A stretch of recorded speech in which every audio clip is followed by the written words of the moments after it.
Hola. Me gustó. ¿Cómo estás? Bien. Estamos entrando a la vieja capilla. Sí, estamos entrando al, como dijo Damaso Antonio Larrañaga, al primer templo consagrado al Dios verdadero. Eso está escrito en el libro de viajes de Montevideo a Paysandú en 1815, ¿no? ¿Y la iglesia de cuándo data?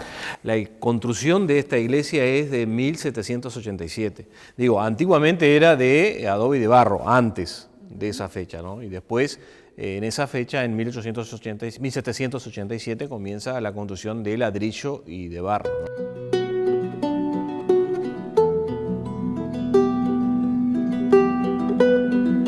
En 1811 recién se da aquello del bombardeo de Michelena que destruye bastante la iglesia, ¿no? Ahí sucedía que los españoles... Exactamente, ahí comienza la revolución. Ahí el tal 28 de febrero el grito de Asensio y después en abril, el 4 de abril de 1811, los españoles mandan a aquietar un poco la cosa, a ordenar un poco la cosa de que esto no resurja más, ¿no? Y entonces mandan a aquellas barcazas españolas a bombardear, a aquietar eso, y lo primero que encuentran para bombardear es Villa Santo Domingo Soriano. Entonces los españoles vienen y piden que se rinda Villa Santo Domingo Soriano, y con 200 gauchos e indios, Estanislao Soler, al mando de esos 200 gauchos e indios, logra derrotar a esa escuadra española y lograr de que huya nuevamente por río hacia Montevideo. ¿Y esta iglesia tiene algunas particularidades también, como la campana puede ser y el...?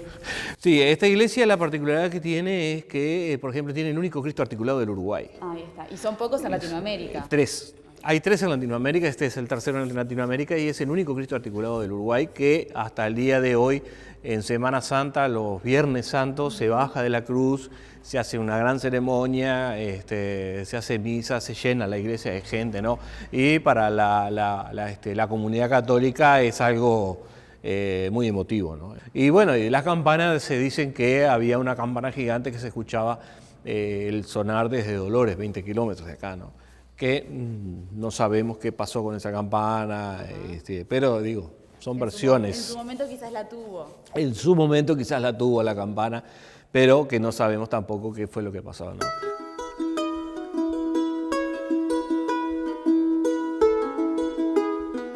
Villa Soriano tiene mucha historia. Por ejemplo, te hago una cortita acá del padre Tomás Comensoro, que vos ves que un acta de defunción es un acta que se firma a las personas, ¿no? Una defunción es una defunción de las personas. El padre Tomás de Comensoro firmó el acta de defunción de la dominación española. Acá. Firmó el acta, la despótica, y bueno, y no me acuerdo cuánto más le puso, acaba de fallecer, la despótica, firmó esa acta de defunción. Después, cuando siguió la dominación española, tuvo que huir, lógicamente. Al primero que buscaron fue a él.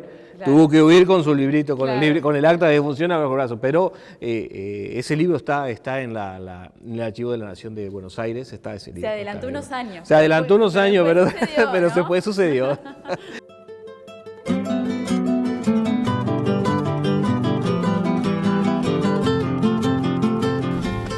¿Qué vemos ahí? Ese es el monumento a Artigas. Este sí es el terreno donde vivió José Gervasio Artigas con su primer amor, su primer y único y verdadero amor, con la india Chaná, hija del cacique Muniñigo, Isabel Velázquez, con la cual tuvieron 4 hijos, Manuel Artigas, María Agustina, María Clemencia, que fallecieron siendo niñas, y María Vicenta, que nació en el 1804. Esa imagen es Artigas con Manuel Artigas y su perro cimarrón tomando mate, ¿no?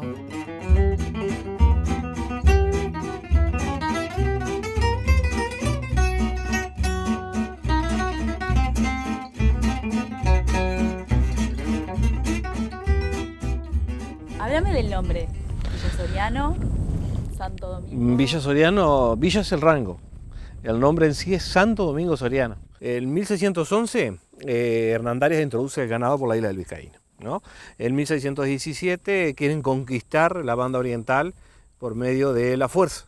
Es decir, mandan soldados españoles a conquistar la banda oriental, donde son derrotados por los indígenas. Y en 1624 mandan a un predicador, a Fray Bernardino de Guzmán, a tratar de a evangelizar, a formar la reducción mediante el evangelio, ¿no? Y lo logran hacer con indios chanás, que eran los más mansos que había, y algunos charrúas. Y se le denomina Santo Domingo Soriano, ¿no? Y ahí es donde se funda la primera reducción indígena, que es la que hoy existe, ¿no? Recién en 1802 el rey de España le da el rango de villa. En un decreto, en una cédula real, dice que se lea y que se nombre Villa Santo Domingo Soriano, Puerto de la Salud del Río Negro. Y ese es otro de los puntos que tenemos que hablar también, porque se dice que estas aguas tenían poderes curativos. El virrey de España, que estaba en Buenos Aires, nuestras aguas curativas. Exactamente, mandaba en un barco a buscar agua en toneles para poder bañarse con estas aguas que tenían poderes curativos.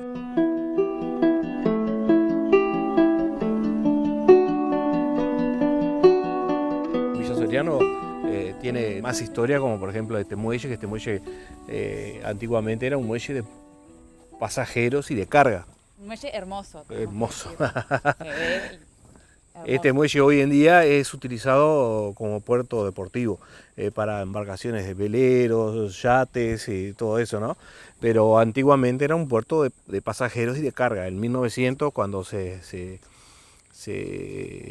comienza a hacer este muelle, aquí venían los barcos cargueros y descargaban toda la mercadería de toda esta zona. En aquella época no había rutas. Y fue en la época del apogeo de Villa Soriano, que llegó a tener hasta 3.800 habitantes. Claro. Villa Soriano tenía una actividad impresionante. Hoy en día, ¿cuántos habitantes tiene? 1.100. Claro. Hoy en día tiene 1.100 habitantes. Se acabó el muelle y se acabó Villa Soriano. Era la única salida que tenía, la única actividad que tenía Villa Soriano. ¿Y esas 1.100 personas de qué viven? ¿Cuáles son las fuentes laborales que existen hoy? Hoy son pescadores artesanales y peones rurales principalmente. Aparte de algunos funcionarios municipales, algún policía, pero mayormente peones artesanales, pescadores artesanales y peones rurales.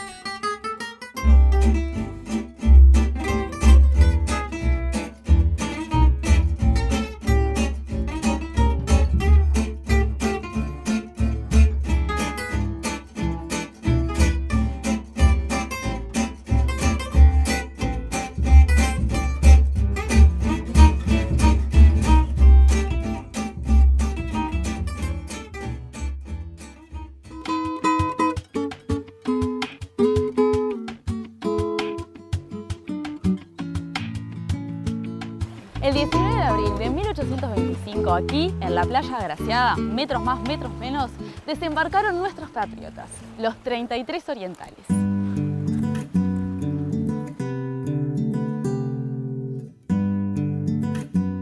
Bueno, estamos aquí al sur de Soriano, sobre el río Uruguay, ¿no? Este es el lugar donde desembarcaron el 19 de abril de 1825 los llamados 33 orientales, que en realidad ni eran 33 ni todos eran orientales, ¿no? Pero este es el lugar geográfico. Históricamente se decía el Arenal Grande, que dista unos 20 kilómetros al norte.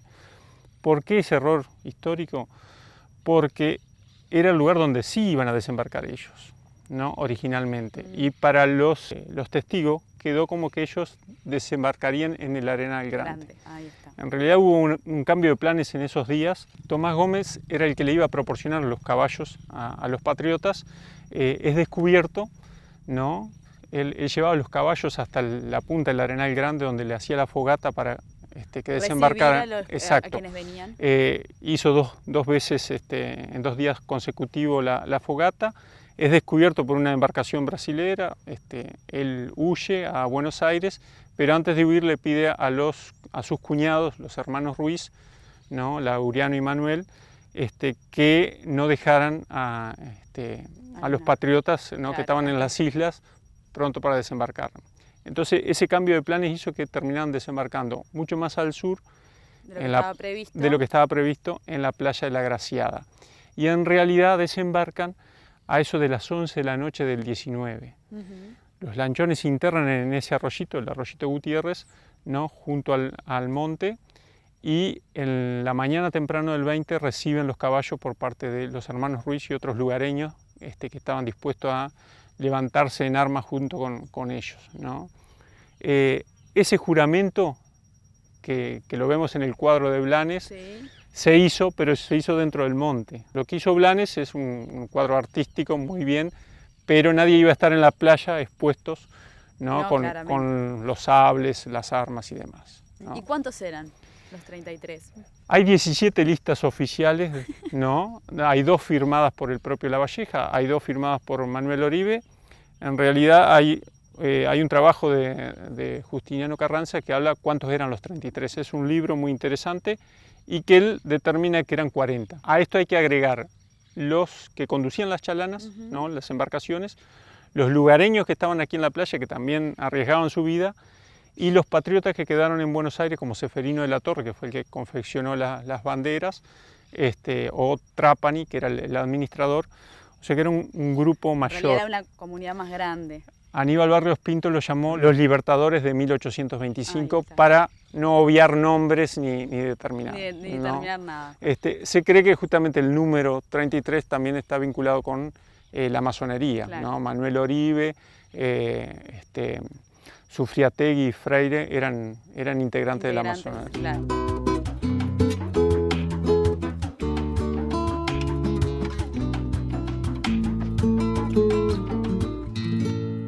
No solo estamos pensando en rehabilitarlo, estamos pensando en cuál va a ser el uso para que esto se sustente.